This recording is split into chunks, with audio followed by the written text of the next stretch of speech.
This is how Brazilians make football. You need to see this. Take a ballot. Now let's use a ribbon. Take the bladder and shape it. Let's make it as round as possible. And that's it. Now let's use paper. It can be newspaper, foil, or whatever you have. Leave it well wrapped. Now take some old cloth, an old t-shirt or a floor cloth, and wrap it up over the paper. For this part we are using kite thread. You can use sewing thread, crochet thread, or any thread you have. Just tie the thread here around the cloth, and then we will roll it up.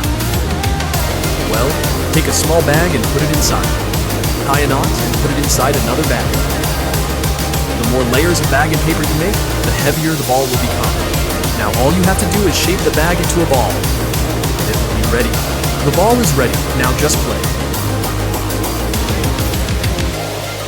Now don't give excuses and start playing.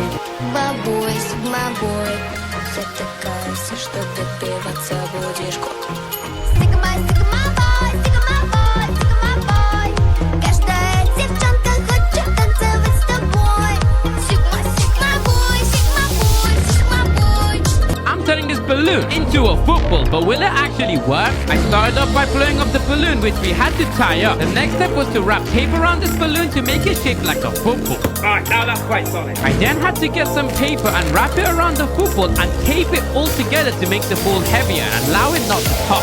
The next step was for me to wrap an old t-shirt around the ball and then get some thread and wrap the life out of this t-shirt on the ball so that it is so solid.